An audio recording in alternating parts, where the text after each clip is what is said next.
হইয়া অসুস্থ কেন হইলা? এখন আমার আপনার প্রশ্ন হইতে পারে, হুজুর গো, সেই আমলে তো রক্ত পরীক্ষার কোনো ব্যবস্থা ছিল না, সেই আমলে ল্যাব ছিল না, সেই আমলে বিজ্ঞান ছিল না, সেই আমলে রোগ ট্রিটমেন্ট করার মতো, রোগ নির্ধারিত করার মতো কোনো মেশিন ছিল না। আমার নবী কেমন করে বলে দিতে পারলে হযরত ওমরের কোনো রোগ নাই, বালা না? আমি আপনাদেরকে বলে দিয়ে যেতে চাই, সেই আমলে আমার নবীর চাইতে বড় বিজ্ঞান, বড় ডাক্তার, বড় মাস্টার কেউ ছিল না। এখনো পর্যন্ত আমার নবীর চাইতে বড় ডাক্তার, মাস্টার, উকিল, হাকিম হয় না, কিয়ামত পর্যন্ত হবে না। একবার জোরে বলে সুবহানাল্লাহ। আমার মায়ের, আমার নবী মুস্তাফা সাল্লাল্লাহু তাআলা আলাইহি ওয়াসাল্লাম সব কিছুই জানে।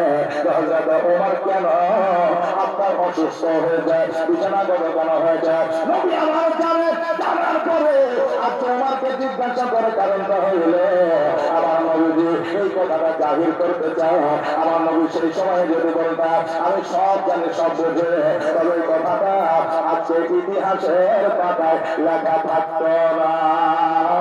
এই জন্য আমার নবী জাহির করার জন্য আপনার বলেছিলাম, তোমার শোনো, তোমার রোগ নাই, বালা নাই, মুসিবত নাই, অতএব তুমি বিছানাগত হয়ে গেছে কেন?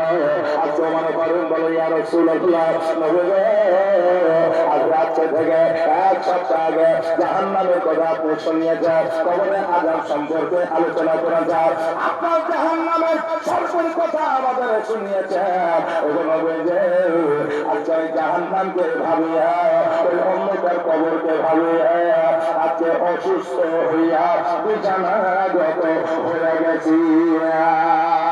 নবী আমার বলে, আজকে জান্নাতের সার্টিফিকেট আল্লাহ তোমাকে দিয়েছে, আজকে তোমার জীবনে গুনাহ না, তুমি জাহান্নামকে কেন ভয় পাও? ওমর বলে, ইয়া রাসূলুল্লাহ, ইয়া হাবিবাল্লাহ, নবী গো, আচ্ছা আমি জান্নাতের সার্টিফিকেট পেয়েছে, আমার জীবনে গুনাহ নাই নবী, তবে আমার জীবনে চলার পথে, বলার পথে যদি কোনো রকমের মিস্টেক হয়ে যায়, ভুল হয়ে যায়, আমার আল্লাহ ওই সার্টিফিকেট বাতিল করতে পারে, আমার আল্লাহ আমার নেকিগুলো মাইনাস করে দিতে পারে। এই জন্য নবী গো, এইরকম দুর্দশার সময় যদি চলে আসে, আমি ওমর, আমার কি হবে? আজকে যে ওমরে জাহান্নামে যাওয়ার কোনো আপনার ভয় ছিল না, আজকে হযরত ওমর ফারুক নেকির কোনো অভাব ছিল না, জগতের মধ্যে জান্নাতের সার্টিফিকেট পেয়েছে, তবুও বাবা তুমি জাহান্নামকে ভয় করেছে। আর আজকে আমাদের একটা ইবাদত আল্লাহর দরবারে কবুল হয়েছে কিনা জানে না।